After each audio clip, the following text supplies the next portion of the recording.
Halo Jebret Tim. Ada sesuatu yang lagi rame nih. Lu harus kasih dia kesempatan lagi. Di atas kertas lo semuanya harusnya menang. Ada bahasan yang paling ditunggu-tunggu. Dan kali ini kita akan lebih rileks lagi untuk menikmati perbincangan kita. Iya dong. Dan gue pengen tahu dari lo berdua, tentunya dengan kita masuk ke Champions League sudah di semi-final stage gitu kan, dengan tim-tim yang ada sekarang, Internazionale, ada Paris Saint-Germain, ada Arsenal, dan tentunya juga ini menjadi kesempatan luar biasa bagi Barcelona yang punya roster juga menarik dengan Rafinha yang digadang-gadang ini adalah momen di mana Ballon d'Or mungkin Di depan mata. akan menjadi miliknya gitu. Kita akan bahas siapa-siapa yang menurut kalian berdua nih, menurut Lolo, adalah pemain yang paling integral, yang memberikan impact yang paling signifikan buat tim-tim yang udah lolos 4 tim ini menuju ke Champions League semi-finals. Dan kita mulai dari Arsenal, tim lo dulu. Oh, Arsenal. Over 2 legs menghadapi Real Madrid. Apakah Bukayo Saka atau lo punya Gue pilihan bukan lain? Saka enggak. Gue between Declan Rice sama Merino. Nah, lo boleh untuk membuka perbincangan tentang kenapa lo pilih Mikel Merino. Mikel Merino, satu, dia nggak main di posisi dia. Dia bukan main di comfort zone dia, tapi excel. Tapi dia benar-benar berguna dan menunjukkan kualitasnya gitu loh. Dia pemain baru di tim ini, dia pemain yang baru datang juga, gak butuh lama untuk adaptasi, dan saat dipaksa dalam tanda kutip untuk bisa perform, dia perform. Nggak bikin gol, tapi assist. Semalam 2 assist luar biasa. Benar-benar diajak untuk bermain dengan sayap. Oke. Semalam kita lihat golnya Saka dari tengah membelah lautan di antara Asensio dan juga Rudiger. Piawai sekali gitu. Jadi buat gua membantu pertahanan juga untuk defending set piece dengan tubuh tinggi tegap. Asik. Juga sangat baik. Jadi buat gua dia benar-benar menunjukkan presence-nya dia menunjukkan dan kelihatan Mikel benar-benar butuh Mikel. Dan untuk Declan Rice, well ya udah. 2 man of the match di 2 laga home away, membuat Arsenal bisa menang home away menghadapi juara bertahan tim raja dari Liga Champions. Mungkin Arsenal masih berutang banyak tuh sama West Ham ya. Mungkin kurang mahal. Tuh, banyak yang komen begitu di beneran. Bang Aldi kita patungan buat West Ham. Still deal 105 juta. Bener di kurang mahal itu buat West Ham gitu. Dan ya udahlah, dia benar-benar menunjukkan bossing the midfield. Dia nggak takut siapapun lawannya di Madrid. Lu bermain menghadapi Bellingham, lu menghadapi siapapun, nggak takut untuk fight. Gua baru melihat sisi kalau Spiderman baik, ya ini Venomnya lah gitu. Jadi sisi Venom dari seorang Declan Rice, lu mau fight tapi nggak yang kayak Bellingham gitu. Lu fight tapi yang kayak narik kaki apa nggak, dia cool aja gitu. Dia swaggernya, tadi lu bahas soal swagger, ini swaggernya kayak di Declan Rice. Lu mau ngajak ribut, ayo ribut gitu. Cuman santai gitu. Jadi dan output serangan, output defense di midfield bener-bener mengomandoi aliran bola. Enak banget Declan Rice. Jadi buat gua nggak bisa milih antara Merino dan juga Declan Rice. Waduh, Merino ya gue setuju oke juga sih. Apalagi ada gol juga di leg pertama itu gol yang oke juga kan, kondisi kayak begitu. Dan ini pemain emang sejak diposisikan sebagai striker darurat, menurut gue belum ngasih penampilan yang jelek gitu. Dan kita berbicara soal 2 leg, Merino layak bisa dipertimbangkan. Tapi kalau gue bilang Rice yang paling stand out, lebih stand out dari Merino sih, karena faktor dia jadi pembeda banget di leg pertama. Apalagi bumbu-bumbu dia cetak gol free kick pertama dalam karir dia itu nambah poin plus bagi dia menurut gue. Nembak itu tembakan yang menurut gue spesial banget. Lu butuh sesuatu yang spesial untuk naklukin Courtois dari jarak segitulah. 1 kali keren, tapi sampai 2 kali ngelakuin lawan Courtois itu menurut gue sesuatu yang bener-bener yang nggak pernah dilakuin sama pemain manapun. 2 kali kena Courtois kayak begitu. Jadi Declan Rice alasan kenapa Arsenal menurut gue ada di semifinal musim ini. Jadi pemain paling stand out menurut gue Declan Rice. Ya gue pikir jersey hitamnya Arsenal tuh bukan Venom ya, tapi Axe Afrika, tapi ternyata Venom ya. Oh bener Adiani. Declan Rice Simbiot. Ini emang iya. Jadi mungkin shout out juga untuk para pemain seperti Saliba, Oh iya jelas. Thomas Partey, Raya. Luis Kelly. Iya. Dan ini menjadi semua pemain punya peran yang begitu vital untuk mengalahkan Real, tapi tentunya tadi yang paling penting adalah peran dari Declan Rice yang sensasional, dan lo bilang Mikel Merino yang menjadi unsung hero karena unsung hero, betul. sangat underrated, tapi yang dia tampilkan dengan work rate yang hampir sama Deckland dan Thomas Partey juga kan untuk bisa mengcover lapangan di Bernabeu terutama. Dan kita akan melangkah ke tim berikutnya yang juga tadi udah kita bahas cukup detail, Internazionale Milan.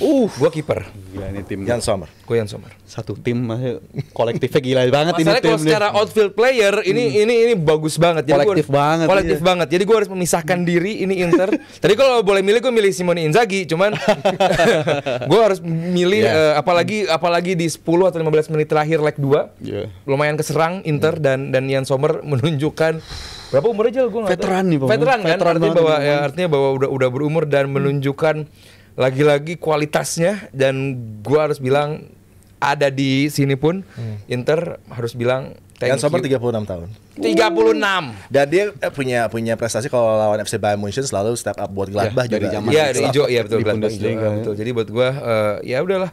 Kalau gua Jan Sommer. Jan Sommer ya. Kalau gue ya outfield player ya, Lautaro kalau menurut gue sepanjang dua leg mainnya bagus, dia makin berkembang bukan hanya dari urusan mencetak gol tapi untuk jemput bola, dropping deep, sirkulasi bola, koneksi dari lini depan bersama Thuram itu udah lengkap banget, dan ini kan nama yang dari musim lalu udah digonjang-ganjikan, layak juga Ballon d'Or juga nih Ballon d'Or, sebenarnya. Layak juga dia sebenarnya dari musim lalu, karena di Argentina pun juga udah menunjukkan performa yang meningkat ya. Jadi performa dia dalam dua leg kemarin menunjukkan ini pemain udah dewasa banget, udah makin berkembang, dan pemain paling penting dimiliki Inter dari segi outfield menurut gua Lautaro. Ini selebrasinya. Saking Ini foto dicintai, ikonik. Ini foto ini bakal jadi Iconic. foto ikonik ini. Ikonik Pegang omongan gua. di Champions League musim ini Yes. sangat ikonik, dan dia bener-bener fans El Toro, ini dia banget, dan performa dia sepanjang dua leg menurut gua oke banget sih dari segi kualitas dia nyerang dan kualitas dia respon, kualitas dia jemput bola, dropping deep, sirkulasi bola ke teman-temannya sangat terkoneksi, dan menurut gua yang terpenting di Inter sekarang ya Sal. Dan bukan nggak mungkin, Jal. Kalau Iya. sampai akhir musim Treble Rafinha masih nggak terbuka, gimana-gimana, iya. Treble terbuka buat Lautaro dia. begini, justru dia yang jadi Ballon Iya, d'Or-nya. sangat terbuka. Ya, Iya. itu menarik ya, conversation untuk Ballon d'Or dengan Lautaro Martinez, Ya, dengan masih ada. Rafinha. Keduanya punya chance juga untuk meraih hampir semua title Trofi. yang ditawarkan. Declan nggak mungkin ya? Untuk Barcelona. Udah nggak Hilang ada. satu, hilang Sudah nggak dua, ada tiga, ya. chance Sulit, untuk sulit domestic ya. title Iya, yang gitu. apa selain Premier League masih ada. Masih ada chance di Premier League nggak ada ya? Nggak ada di, makasih. Ya kalau untuk Rafinha, untuk Lautaro mereka akan Yes. ini battle sesungguhnya untuk Ballon d'Or. Oh bener, ketemu lagi. Dan ketemu. Momen, Yes. momen Wah, bagi makin Ini seru tuh. bisa menjadi hal yang signifikan. Yes. Wah, signifikan banget. Dan Barcelona untuk lo berdua, Barcelona dari Wah. misalnya di first leg mereka sudah Oke. mengamankan situasi gitu kan. Ini pemain yang jarang dapat pujian dari gue sebenarnya. Frenkie de Jong. Iya. Gue Frenkie de Jong. Iya. Kenapa dia merubah pandangan lo terhadap dirinya? Pada akhirnya Barcelona emang perlu walaupun di second leg gak sebagus itu, cuman pada akhirnya ada yang bisa ngontrol aliran bola dari Barcelona, nggak yang secepat itu.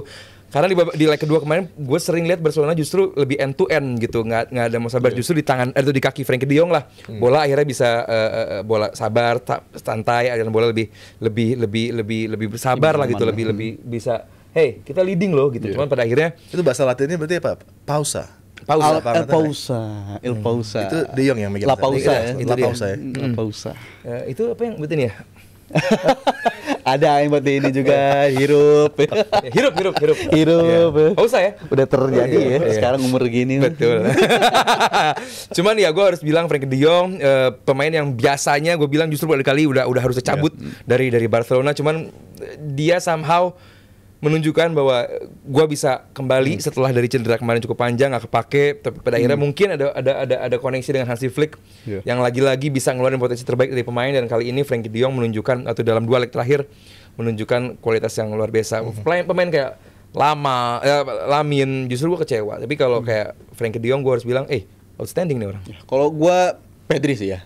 Karena Barcelona ada dan gak ada Pedri ternyata tim yang sangat berbeda kalau menurut gua, dan Frankie De Jong yang paling mendingan lah dibandingkan di leg kedua ya, dibandingkan gelandang-gelandang yang lain. Tapi gue ngeliat itu menarik ya, sorry gue potong. Si ini. Lo bilang Pedri. Kan? Pedri gua. Dan di leg kedua jelas. Iya. Pedri sepertinya membuat semua pemain di lapangan tengah Kelihatan Barca bagus. bisa Bagus. Kelihatan lebih bagus. upgrade gitu. Iya. Kan Gavi juga sama, Iya, Fermin juga sama, terjadi. De Jong juga sama. Terjadi Jadi semua. mungkin rotasinya siapapun itu, asal tapi harus ada Pedri. asal ada Pedri. Dan Frankie De Jong pun juga 2025 mainnya bagus banget, tapi gue makanya skeptis di hari Rabu gue bahas ini jangan-jangan apakah Frankie De Jong yang emang lagi meningkat lagi bagus atau justru kebantu banget sama partnernya Pedri yang lagi performa Iya. bagus-bagus Oke ya di banget. musim ini. Jadi menurut gue sepanjang 2 leg Pedri walaupun di leg kedua dia nggak dimainin sebagai starter, tapi gue bilang ya itu faktor karena Barcelona nyata tim yang berbeda ketika ada dia dan nggak ada dia, dan pemain-pemain sekeliling dia tampil lebih nyaman ketika ada dia. Jadi gue harus bilang Pedri ini pemain yang harus dijagain, jangan sampai dia cedera kayak di musim-musim sebelumnya, karena cara Barcelona nge-treatment dia di Overuse. musim ini udah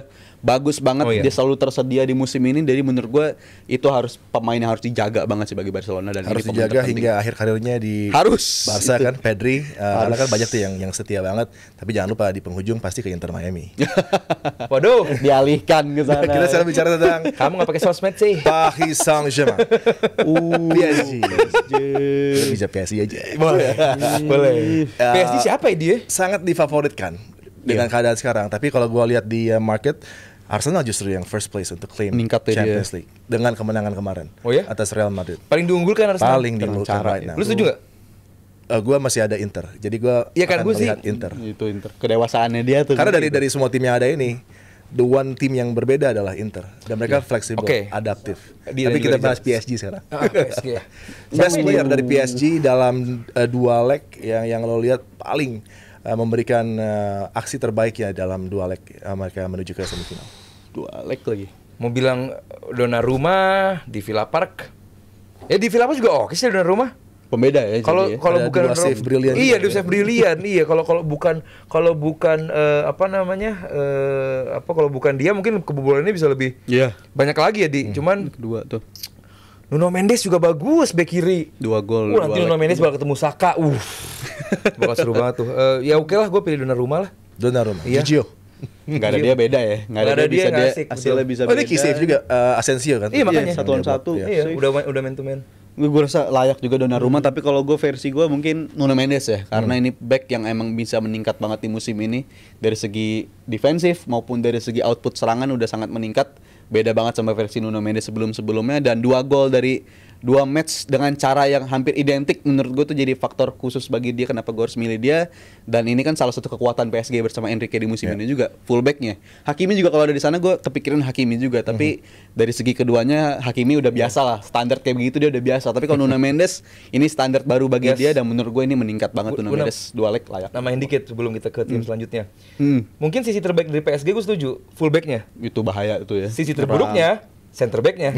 Paco. Paco dan Marquinhos. Wah, ini bakal diekspos sama Si Merino muda nanti. Paco. Dan kita menuju ke best coach, best manager yang best coach ya? sudah memberikan tentunya approach yang terbaik, tactical approach, kemudian juga misalnya mid game managementnya yang membuat lo terkesan. Oh ya Arteta lah, bukan lagi gua ini ya, bukan lagi Iya, bukan iya lagi sih. gua mentang-mentang gua fans Arsenal, tapi kayaknya lu bisa apa ya, menghadapi Madrid dengan performa seperti itu Iya, nggak gampang sih. Maksud gua, ya gua mau jawab Inzaghi tadinya, cuman gua lihat Arteta menghadapi Madrid home away, caranya kayak begitu, memaksa Madrid bermain seancur itu, meladenin Madrid yang oke, gue mau main kasar, gue patahin kaki lo dan nggak takut gitu. Buat gue Arteta in game management, terus juga tactic approach, terus juga pendekatan personal ke pemain, gimana dia narik Declan Rice waktu hampir mau ribut sama Bellingham. Buat gue terlalu sempurna ya di 2 laga kemarin Arteta. Jadi buat gue pelatih terbaik di quarter final Mikel Arteta. Semoga dia masih menyimpan lagi hal baru yang akan dia Amin, bawa. Di, amin. next Hal barunya positif final. semoga ya. Iya, Semoga. jangan udah dikeluarin semua. Semua. Malah ketahuan nanti. Tapi gue juga berpikir ini juga kesempatan buat lo berdua mungkin berpikir ada tim yang kalah tapi pelatihnya oke. Unai Emery. Unai Emery. Iya. Menurut gue Unai Emery udah ngelakuin segalanya, dan ini kan Hampir remontada. remontada hampir Si dapet. Villa Dan dulu Park kan ya. pernah, ini kan selalu seru kalau remontada itu identiknya remontada muncul tuh menurut gue gara-gara Emery versus Enrique kan di PSG sama Barcelona dulu. Ini hampir reverse kebalikannya. Menurut gue itu perlawanan yang sangat luar biasa. Apa yang dilakuin Emery, pendekatan dia setelah ketinggalan 2-0 tuh benar-benar berani banget. Tapi sayang kemarin hasil akhir di ending menuju pertandingan emang mengecewakan bagi dia dan pergantian pemain dia. Tapi apa yang dia tunjukkan di sana, apa yang ditunjukkan pemain untuk fight untuk dia itu menurut gue jadi faktor persis. Dan Rashford bisa jadi pemain kayak begitu menurut gue berkat tangan dingin dari Emery juga performanya kayak begitu. Gue di Kovac. Itu oke banget. Kovac. Leg kedua ya, di leg kedua tuh berani juga tapi ya itu kerusakannya udah terjadi di leg pertama sih. Iya, udah terlalu damage terlalu besar parah. Ya udah gini, materi pemainnya Villa nggak sejelek Dortmund. Gue bilang Villa masih diisi Martinez, ada Konsa di sana, ada Asensio, Rashford, bagus lah gitu. Cuman lu bisa merepotkan PSG seperti itu gitu, walaupun dengan lagunya lagu Europa League, cuman paling enggak Itu yang membuat itu di Cocok buat dia justru. cocok aja. Coba kalau di Bernabeu pakai Europa League juga. Bakar semua itu. Gua Kovac dengan materi seperti itu, selimit itu. Ya, oke. Ini luar biasa. Untuk Jebret Tim, kalau lo punya mungkin pandangan yang berbeda, lo punya pilihan yang berbeda, Luis Enrique belum kita bahas tadi juga sensasional The Paris Saint-Germain, lo bisa komen di kolom komentar dan kita akan kembali sesaat lagi untuk membahas yang sudah menjadi tradisi Manchester United dan juga Liverpool yang sekarang bertukar peran. Halo Jebret Tim. Ada sesuatu yang lagi rame nih. Lu harus kasih dia kesempatan lagi. Di atas kertas lo semuanya harusnya menang. Ada bahasan yang paling ditunggu-tunggu.